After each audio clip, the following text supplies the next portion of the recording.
À toutes, je suis bien contente de vous voir aujourd'hui. On annonce aujourd'hui, comme vous le savez, le début des consultations pour l'étude complémentaire dans l'Ouest. Ça débute le 3 juin prochain.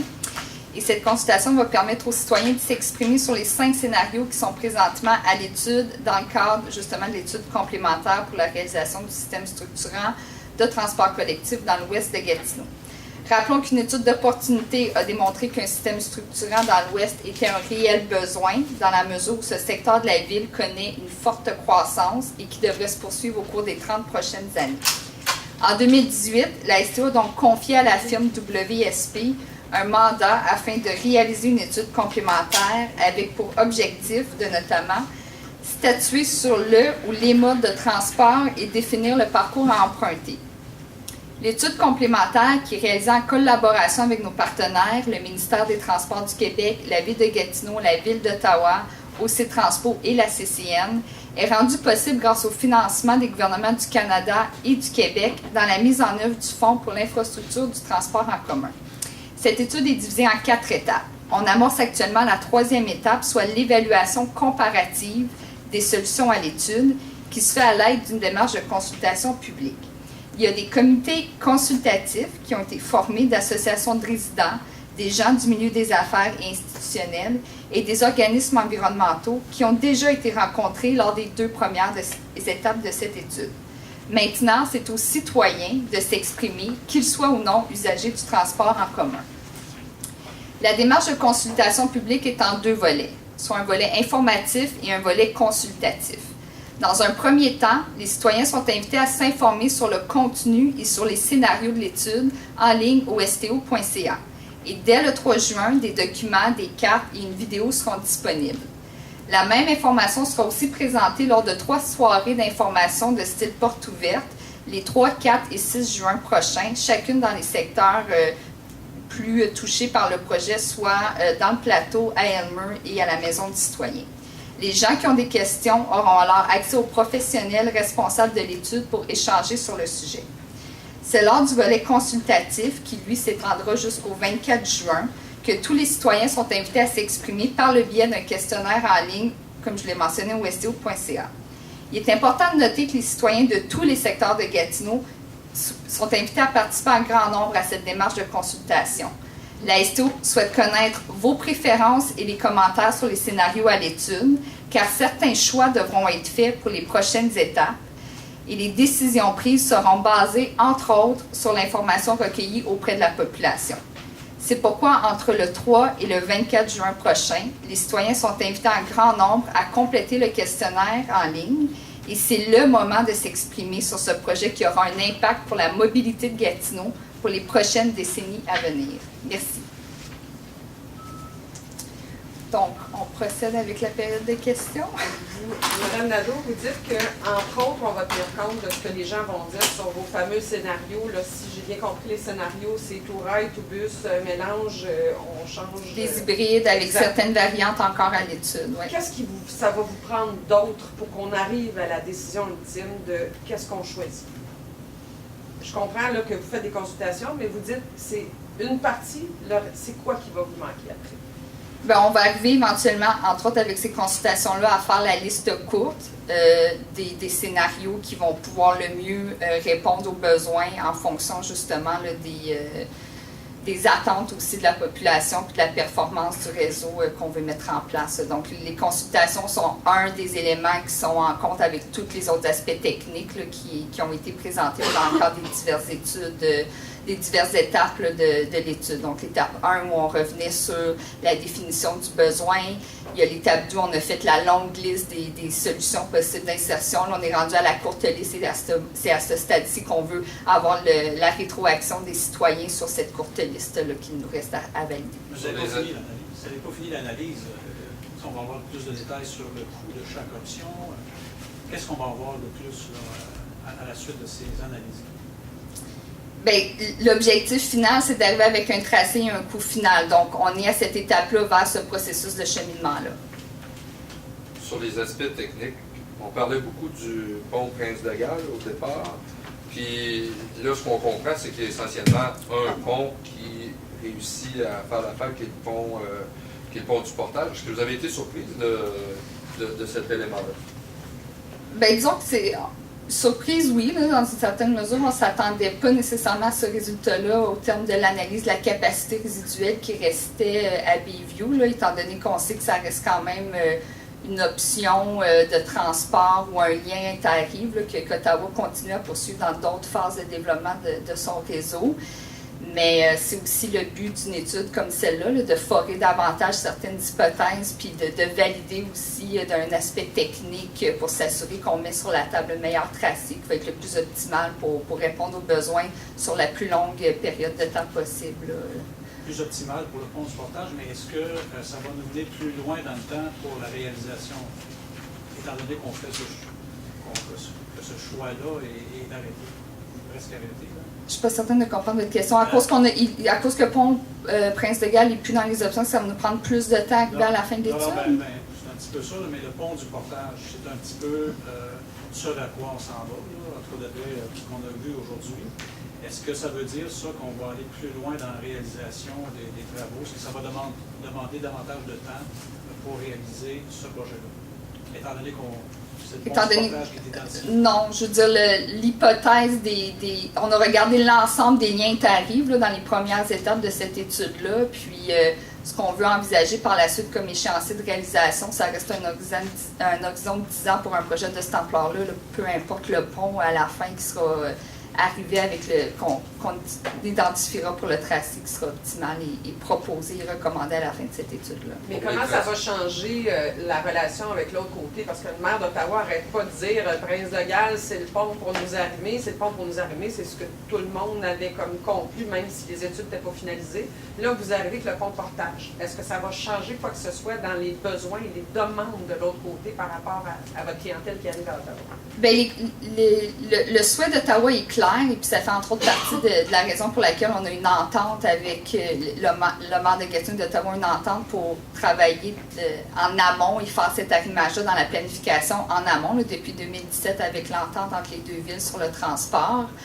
Et puis, il faut travailler avec la réalité des éléments qu'on a. Là. Donc, le pont Prince de Galles, nous, on comprend que ça demeure un élément pour le déploiement du réseau à l'ultime ottavien. Nous, de notre côté, on veut s'assurer que les gens qu'on dessert à l'ouest de la ville ont un arrimage optimal pour se rendre à Ottawa. Et puis, si les chiffres nous disent qu'il n'y a pas la capacité à Prince de Galles, bien, nous, on prend acte de ça et on continue à travailler ensemble. Et le ensemble est extrêmement important et pertinent. Là. Tout le monde est autour de la table et tout le monde fait ces constats-là. On avance ensemble comme partenaire à chacun de ces constats-là.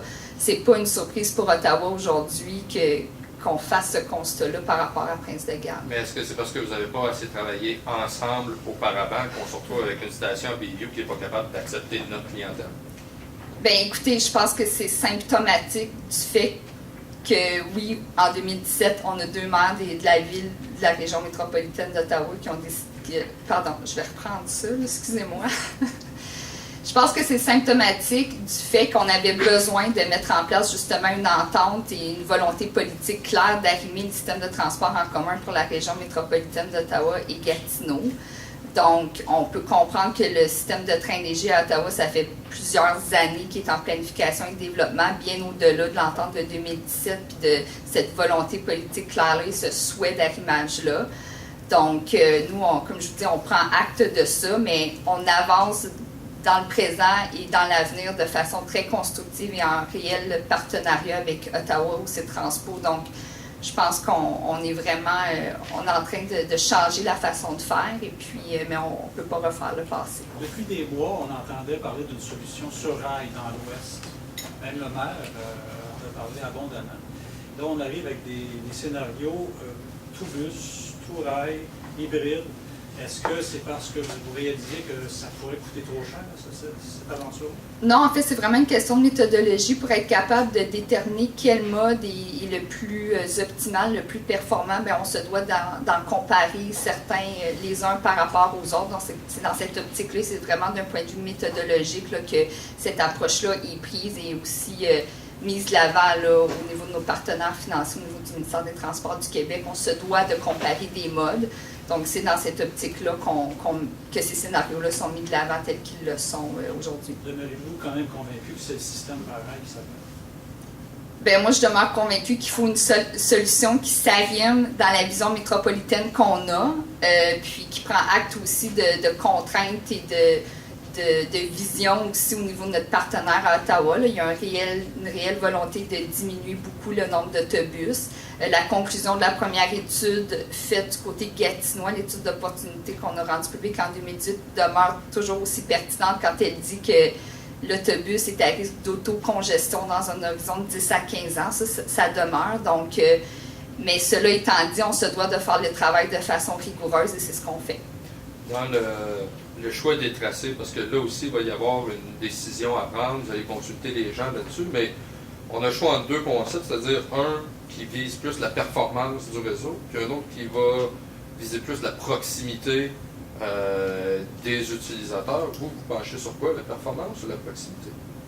Moi, je penche sur entendre ce que les gens ont à dire. Quand on dit qu'on va avoir des choix à faire, bien, ça fait partie des choix pour lesquels les citoyens, les usagers doivent être conscients, ils doivent être partie prenante de ce processus décisionnel-là, d'où l'importance de cette consultation-là, parce que ça sera des choix qui ne seront pas nécessairement évidents à faire, mais qu'on veut faire les meilleurs choix aussi parce que l'autre composante, c'est aussi répondre aux attentes de la population. Donc, le choix entre performance et proximité va aussi devoir être modulé en fonction des attentes que les gens ont, les usagers potentiels, actuels et futurs de ce système-là. Sauf que quand on parle d'un réseau structurant, le concept de proximité est plus important que celui de la performance, je ne me trouve pas.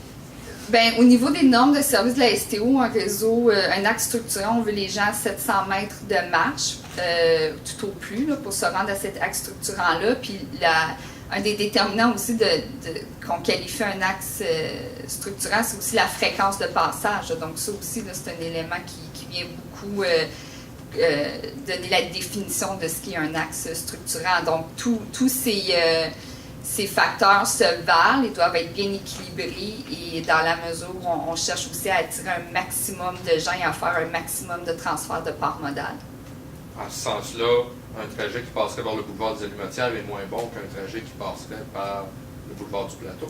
En ce sens-là, le boulevard des Allumetières a peut-être des avantages qu'un autre axe n'a pas, mais a des inconvénients qu'un autre axe n'a pas aussi. Donc, comme je vous dis, ça fait partie d'un des éléments sur lesquels on va vouloir entendre les gens, pour lesquels on va leur donner l'information nécessaire pour qu'ils puissent se faire une tête là-dessus. Et vous, politiquement, avez-vous déjà une tête là-dessus? Moi, politiquement, je pense que l'objectif, c'est d'amener le maximum de gens dans les réseaux de transport en commun. Donc, c'est des éléments qui vont de pair, puis comme je vous dis, il faut trouver le meilleur équilibre entre les deux. Moi, elle est là, ma position.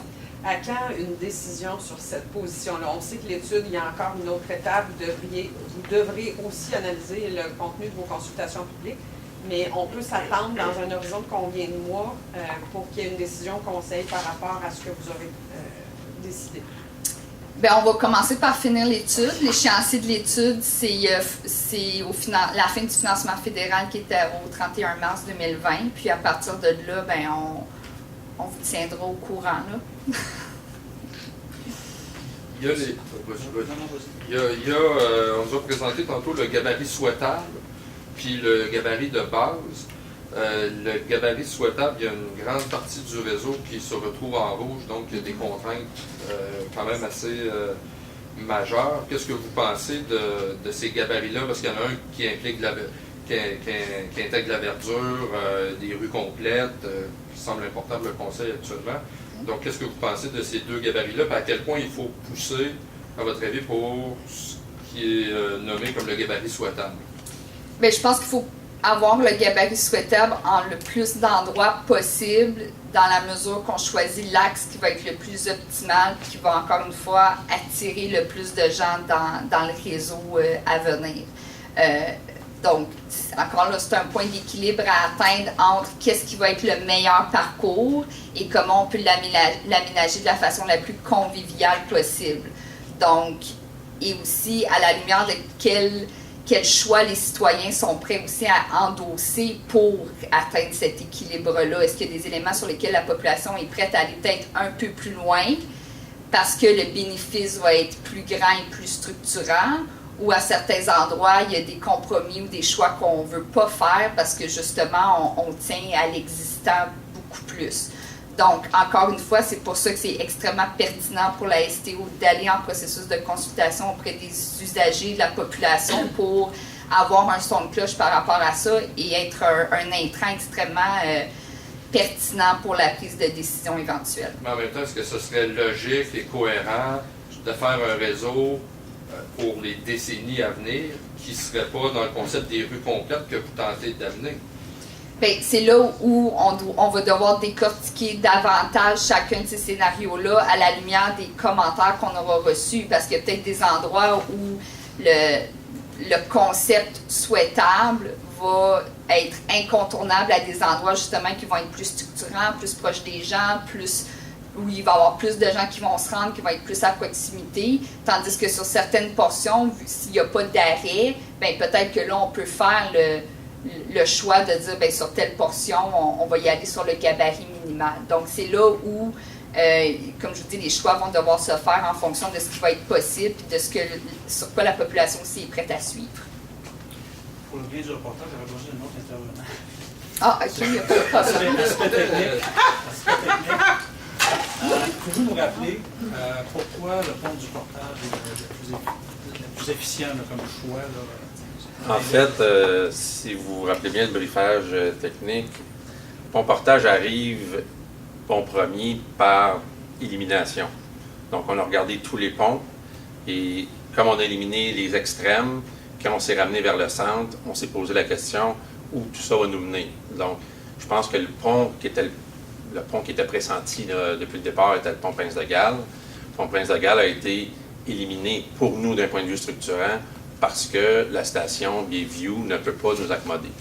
En fait, il n'y aura pas de capacité résiduelle pour les usagers de la STO. Eux, ils parlent de pas une capacité résiduelle d'à peu près 1000 passagers à l'heure. Nous, on pense arriver avec 5 à 6 000 à l'heure. Donc, clairement, même si c'était la voie la plus naturelle, c'était pas le meilleur pont possible. Donc, ça nous est amené assez rapidement sur le pont portage. Portage nous amène directement au centre-ville. Bien entendu, le défi qu'on a, c'est de se rendre le plus loin possible avec notre lien, parce qu'on ne veut pas tout simplement débarquer la clientèle de l'autre côté du pont. On veut se rendre vraiment puis être capable de donner un service le plus complet possible à nos clients. Eux vont pouvoir l'utiliser. Bien sûr, eux vont pas l'utiliser. Maintenant, je sais que Ottawa a toujours dans ses plans le pont Prince-de-Galles. Il faut comprendre qu'eux, dans un horizon de 20, 30, 40 ans, ils pourraient penser de s'en venir de notre côté. Encore une fois, toujours en fonction de leur capacité à eux. Donc, tout ce qu'ils vont être capables d'amener de notre côté, c'est plus ou moins 1000 clients à l'heure. Donc, ils ne pourront pas amener plus de notre côté que nous, on peut en emmener du leur, puisque la capacité de leur côté est le point de départ, ni plus ni moins. Si le pont portage arrive en avance des autres à ce stade-ci, est-ce qu'il y a des éléments qui pourraient vous faire réévaluer d'autres axes qui ont des défis, mais vous avez dit qu'il n'y a rien d'insurmontable tantôt. Alors, je veux juste voir s'il y a quelque chose qui pourrait faire qu'en bout de ligne, on choisisse pas ce pont-là. Non, en fait, là où on est dans l'analyse aujourd'hui, là, on vous a présenté 5 scénarios. Tous les scénarios s'enlignent sur le pont portage. Il n'y a pas d'autre option. Ben, on les a écartés, disons ça comme ça. Puis, dernière chose, encore, je pense qu'on n'avait pas les micros là, ouverts à ce moment-là, au moment de l'explication. Performance versus proximité, expliquez-nous, là, ça a été quoi comme choix? Bien, en fait, ce qu'on a expliqué tantôt, c'est un mode structurant, ce que ça apporte, c'est vraiment la fiabilité. Donc, c'est ce qu'on va vouloir privilégier. On va vouloir s'assurer qu'on est en site propre, mais propre, là, on ne parle pas de Rapibus avec 72 intersections à franchir. Là. On veut vraiment être en site clairement le plus propre possible, être capable d'offrir un réseau fiable. Maintenant, la perception de la qualité d'un réseau, pour M. Lamton, peut changer. Ça dépend de ce qu'on recherche. Pour vous, ça peut être de marcher 100 mètres. Pour quelqu'un d'autre, de marcher 500 mètres, ça fait la job aussi. Donc, nous, ce qu'on va vouloir chercher, c'est plutôt un compromis entre les deux, entre fiabilité et performance. Performance, c'est la fréquence, c'est la grosseur c'est la capacité, en fait, du mode qui sera choisi. Donc, c'est vraiment fiabilité, c'est vraiment fréquence et capacité qui amène la performance. Puis la proximité, mais ça amène vraiment la qualité en fonction du temps qu'on va mettre pour se rendre jusqu'au lien structurant.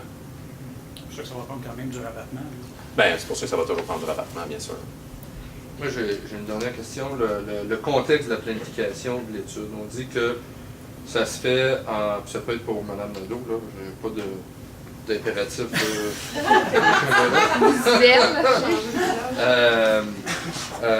On dit que la planification se fait avec les partenaires, le fédéral, le provincial, bon, la ville, puis qu'on ne prévoit pas de projet de transport majeur sur le réseau routier. Il y a, c'est indiqué au début du document, mais il y a un flou actuellement pour un pont dans l'Est. Le fédéral a ouvert la porte à un pont dans l'Est. Est-ce que ça, c'est pris en considération dans la planification que vous faites ou c'est pas nécessaire étant donné qu'on veut d'abord desservir l'Ouest? Bien, non, c'est pas pris en compte dans le cadre de cette étude-là. D'abord, c'est arrivé alors que cette étude-là était déjà entamée, puis que l'étude des solutions et l'étude des opportunités et des solutions possibles, la première étude était complétée aussi, puis on parle vraiment de desservir l'Ouest. Par ailleurs, on sait que nous, dans 10 ans, si on n'a pas une solution mise en œuvre, on a un sérieux problème à l'Ouest. Puis un projet de 6e pont, bien, les paris sont ouverts sur combien de temps vous pensez que ça va prendre avant de se faire? Merci. Merci.